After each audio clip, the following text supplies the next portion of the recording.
सितारा नामक गांव में रहता था भूषण, जो पेशे से एक ठग था, जिसके 2 बेटे थे, प्रहलाद और विनोद। वे दोनों केवल आवारागर्दी के अलावा कुछ भी नहीं करते थे। सुनो मेरे निकम्मे बेटों, मैं तुम्हें कुछ बताना चाहता हूँ। यह जमीन मेरी पुश्तैनी जमीन है। मेरे दादा परदादा सब बहुत उच्च कोटि के ठग थे और उन्होंने तरह तरह की ठगी करके अपने खानदान का नाम रोशन किया, और मैं भी उसी खानदान का नाम रोशन करते हुए आ रहा हूँ। और दिक्कत इस बात की है कि अभी तक तुम दोनों नालायकों ने इस तरफ बिल्कुल भी ध्यान नहीं दिया। मैं दिन रात इसी चिंता में घुला जा रहा हूँ कि मेरे मरने के बाद तुम लोगों का क्या होगा। हमारी खानदानी जमीन को आखिर कौन संभालेगा, कौन मेरे बाप दादाओं का नाम चलाएगा। बापू, आप तो बेकार में ही परेशान रहते हैं। मैंने तो आपसे 1000 बार कहा है कि आप अपने खानदान की चिंता मत किया कीजिए। हम चलाएंगे आपके खानदान को। आपके बाद आपकी इस पुश्तैनी जमीन को मैं संभालूंगा और आपकी तरह ही इस खानदान का नाम रोशन करूंगा। तुम तो एकदम से निकम्मे हो, मुझे तुम पर जरा भी विश्वास नहीं है। यदि ऐसी बात है तो मैं कल सुबह ही काम पर जाऊंगा। बस आप मुझे 100 रुपए दे देना। बस ये लो 100 रुपए, लेकिन कल सुबह तुम्हारी शकल इस घर में दिखाई ना पड़े। बस अब मैं आपको तभी शकल दिखाऊंगा जब मैं कुछ कमाल कर लूंगा।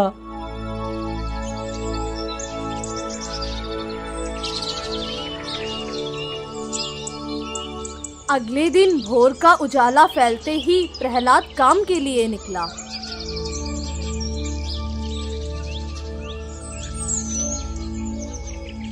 और वह बाजार पहुंच गया।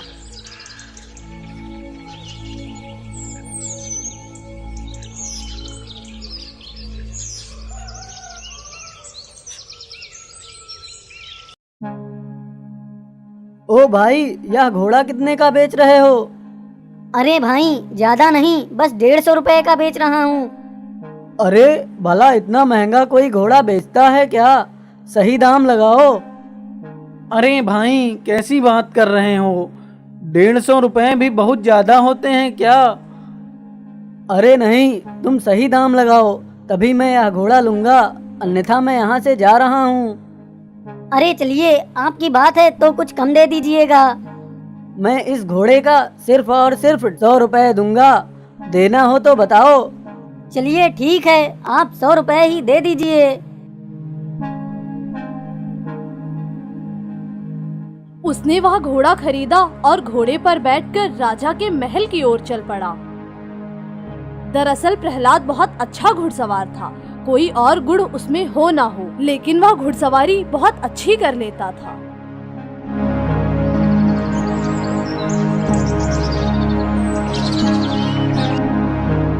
कुछ ही देर में वह राजा के दरबार में जा पहुंचा। तुम कौन हो नौजवान, और तुम क्या चाहते हो? मेरा नाम वीरभद्र है महाराज। मैं घोड़ों को साधता हूँ और उन्हें प्रशिक्षण देता हूँ, लेकिन इस समय बेरोजगार होने के कारण मैं आपके पास आया हूँ। मैं बहुत आशाएं लेकर आया हूँ, कृपया मुझे अपने पास रख लीजिए महाराज। मेरे अस्तबल में सितारा नाम का घोड़ा है जो किसी के काबू में नहीं आता है, जबकि वह एक अच्छी नस्ल का घोड़ा है जो कि मुझे प्राणों से भी प्यारा है।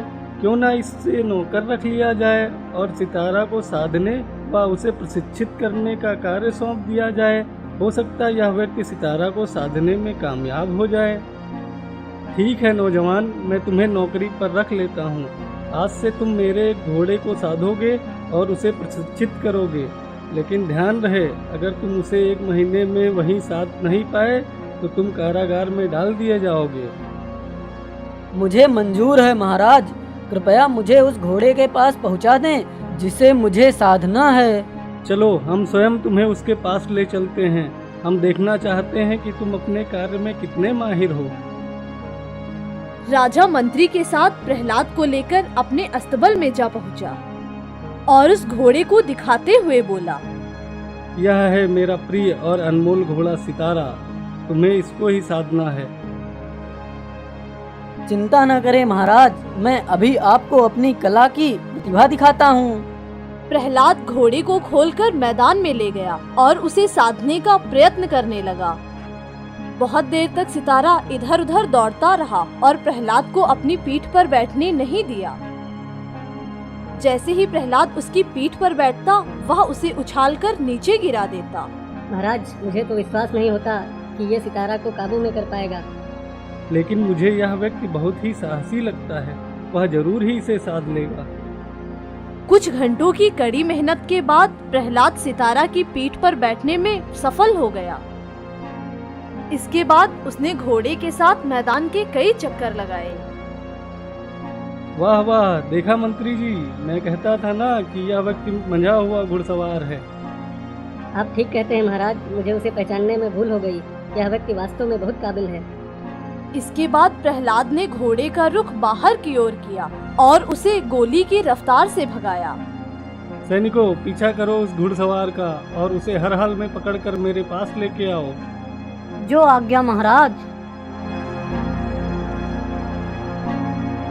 कुछ सैनिक प्रहलाद का पीछा करने लगे, लेकिन प्रहलाद का घोड़ा गोली की रफ्तार से भाग निकला। वह अपना घोड़ा दिन भर दौड़ाता रहा और रात होने पर वह एक जंगल में रुका। आज रात मैं यहीं पर विश्राम कर लेता हूँ, कल सुबह होते ही मैं यहाँ से निकल जाऊँगा।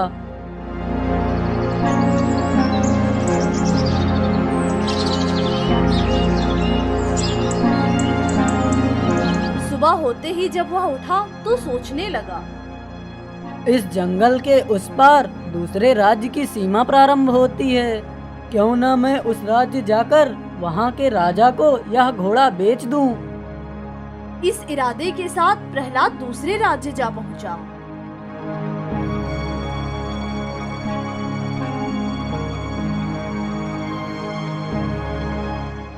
भाई, यहाँ से राजा का महल कितनी दूर है? अरे काका, यहाँ से राजा का महल तो कुछ ही दूर है। आप यहाँ से सीधे चले जाइए, राजा का महल आपको मिल जाएगा।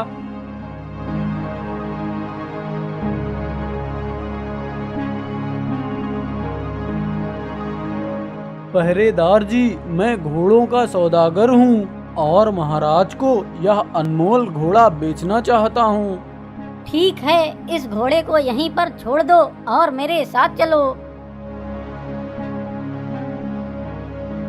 महाराज की जय हो। महाराज, मैं घोड़ों का व्यापारी हूँ। मेरे सारे घोड़े तो बिक गए हैं, लेकिन मैंने एक अनमोल घोड़ा आपके लिए बचा रखा है। आप चाहें तो उसे खरीद सकते हैं। मैं उस घोड़े को खरीदने से पहले देखना चाहता हूँ और परखना चाहता हूँ। यदि वह घोड़ा मुझे पसंद आ गया तो मैं उसे मुँहमांगी कीमत पर खरीद लूँगा। चलिए महाराज, वह घोड़ा राजमहल के बाहर खड़ा है।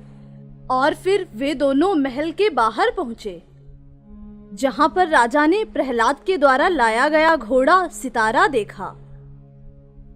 राजा ने घोड़े का कद और उसकी नस्ल व काठी देखी। राजा यह देखकर बहुत प्रसन्न हुआ और उसने कहा, वाह, क्या घोड़ा है। व्यापारी बोलो, इस घोड़े की क्या कीमत लोगे? मैं तुम्हें मुँहमांगी कीमत देने को तैयार हूँ। केवल 5000 स्वर्ण मुद्राएं महाराज, जो कि आपके लिए एक मुट्ठी राख से ज्यादा नहीं है। ठीक है, मुझे यह कीमत मंजूर है। मंत्री जी, इस व्यापारी को इसकी मुँहमांगी कीमत दे दीजिए और इस घोड़े को अस्तबल में बंधवा दीजिए और सभी नौकरों को अच्छे से समझा दीजिए कि इस घोड़े का अच्छे से ध्यान रखा जाए। यदि किसी ने कोई लापरवाही की तो उसे कड़ी से कड़ी सजा दी जाएगी। जो आज्ञा महाराज। मंत्री ने घोड़े को अस्तबल में बंधवा दिया। वह प्रहलाद को 5000 सोने के सिक्कों की थैली पकड़ा दी। थैली लेकर प्रहलाद कहने लगा, ईश्वर आपका भला करे हुजूर।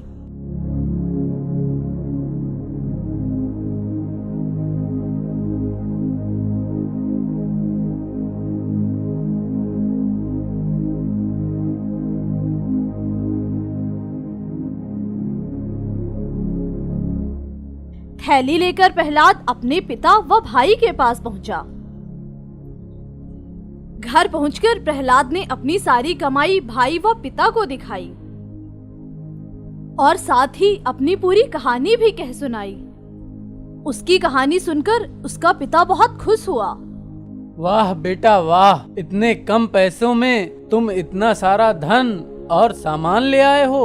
वास्तव में तुम मेरे योग्य बेटे हो और तुम मेरे बाप दादाओं का नाम रोशन करोगे।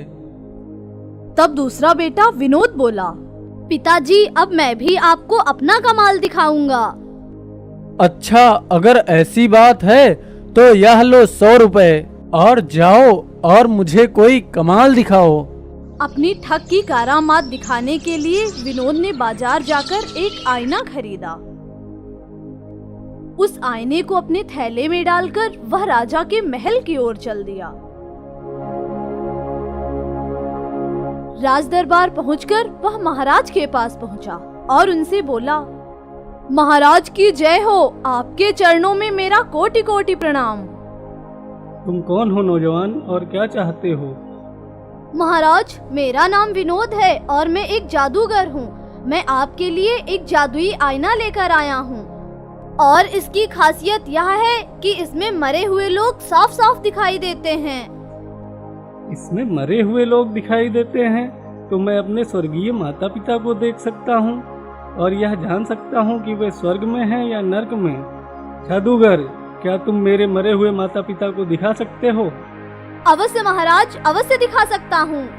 हमें जल्दी से दिखाओ, मेरे मरे हुए माता पिता स्वर्ग लोग गए हैं या नर्क लोग, और अभी वह वहाँ पर क्या कर रहे हैं? महाराज, हमें इस दर्पण का इस्तेमाल करने के लिए एकांत कमरे में जाना होगा, जहाँ पर कोई और नहीं होगा, सिर्फ आप होंगे और मैं होऊंगा। इसके बाद वे दोनों एक एकांत कमरे में चले गए और विनोद ने अपने थैले से वह शीशा निकालकर बाहर रख दिया। लेकिन महाराज, आप इस तरह से अपने माता पिता को नहीं देख पाएंगे। लेकिन क्यों? इसके सामने 5000 स्वर्ण मुद्राएं रखनी होंगी। जब तक आप स्वर्ण मुद्राएं नहीं रखेंगे तब तक आपको इस दर्पण में कुछ भी दिखाई नहीं देगा। खैर, कोई बात नहीं। अगर मुझसे इतने धन के बदले में मेरे माता पिता दिख जाएं तो कोई बुरी बात नहीं है। राजा ने अपने बक्से से 5000 स्वर्ण मुद्राओं की थैली निकाली और आईने के सामने रख दिया। इस थैली में पूरे 5000 स्वर्ण मुद्राएं हैं। क्या अब मैं दर्पण में देख सकता हूँ? लेकिन एक बात ध्यान से सुन लीजिए महाराज, जो अपने माता पिता की सच्ची संतान नहीं होगा, वह जो देखना चाहेगा वह नहीं देख पाएगा, केवल अपनी ही सूरत देख पाएगा। राजा कुछ नहीं बोला और चुपचाप दर्पण में झांकने लगा। राजा को दर्पण में अपनी सूरत के अलावा कुछ भी दिखाई नहीं दिया। अरे, इसमें तो मुझे केवल अपनी ही छवि दिखाई दे रही है। तो क्या मैं अपने माता पिता का सच्ची संतान नहीं हूँ? जरूर ऐसी ही बात होगी, लेकिन मैं अब क्या करूँ? अगर मैंने सबके सामने यह बात कह दी कि मैंने दर्पण में अपने माता पिता की सूरत नहीं देखी तो मेरी इज्जत मिट्टी में मिल जाएगी। विनोद राजा के मन की व्यथा को तुरंत समझ गया और बोलने लगा, महाराज, क्या आप अपने माता पिता को देख पा रहे हैं? क्या आपको दिखाई दे रहा है कि वे स्वर्गलोक में क्या कर रहे हैं? अब राजा कहता तो क्या कहता, उसके सामने उसकी प्रतिष्ठा का सवाल था। वह बिना कुछ सोचे समझे कहने लगा, मुझे अपने माता पिता के दर्शन हो गए हैं। ठग विनोद मन ही मन खुश हो गया।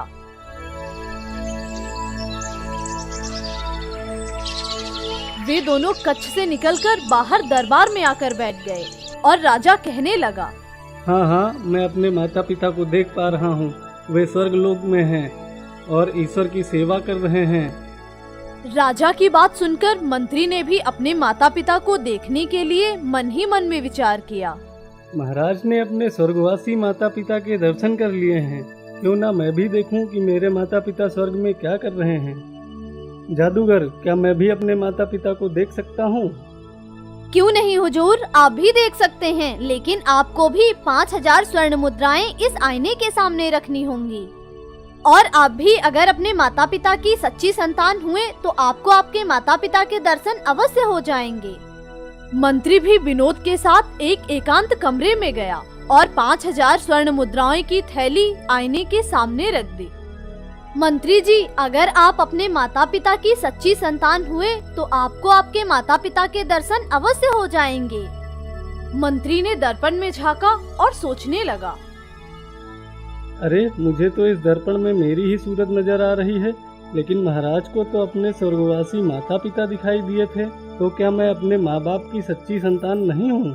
क्या मैं सबके सामने यह मान लूँ कि मुझे दर्पण में मेरे माता पिता की सूरत नहीं दिखाई दी? नहीं नहीं, मैं यह नहीं कर सकता, वरना मेरी सारी मान मर्यादा मिट्टी में मिल जाएगी। मंत्री जी, क्या आपको आपके स्वर्गीय माता पिता दिखाई दे रहे हैं? हाँ हाँ, मुझे वो दोनों दिखाई दे रहे हैं। वे दोनों खा पीकर आराम कर रहे हैं। मंत्री व विनोद उस कक्ष से बाहर आ गए और बाहर आकर विनोद ने वह आईना महाराज को दिखाते हुए कहा, महाराज, अगर आप चाहें तो मैं आपको यह दर्पण केवल 10,000 स्वर्ण मुद्राओं में बेच सकता हूँ। तब जब भी आप चाहेंगे अपने स्वर्गीय माता पिता को देख सकेंगे। तब महाराज मन ही मन सोचने लगे, अगर मैं इनकार कर दूंगा तो सब लोग सोचेंगे कि मैं अपने माता पिता से प्रेम नहीं करता। मजबूरन मुझे यह दर्पण खरीदना पड़ेगा, वरना मेरी सारी इज्जत मिट्टी में मिल जाएगी। यह सोचकर राजा ने मंत्री से कहा, मंत्री जी, आप इन्हें खजाने से 5000 स्वर्ण मुद्राएं दे दीजिए और इस दर्पण को मेरे शयन कक्ष में रखवा दीजिए, ताकि हम रोज सुबह उठकर अपने माता पिता के दर्शन कर सकें। उसी समय मंत्री ने शाही खजाने से 10,000 स्वर्ण मुद्राएं विनोद को दिलवा दी और वो दर्पण राजा के शयन कक्ष में रखवा दिया गया।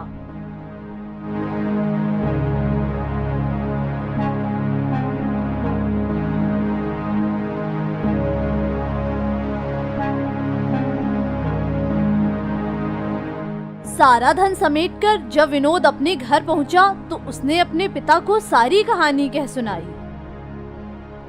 सारा धन खोलकर अपने पिता के सामने रख दिया और कहने लगा, पिताजी, मैं ठग विद्या से इतना सारा धन कमाकर लेकर आया हूँ कि हम सब सारा जीवन आराम से व्यतीत कर सकते हैं। अरे शाबाश मेरे बेटे, तुमने तो कमाल कर दिया। तुमने तो कारनामा कर दिखाया मेरे पुत्र।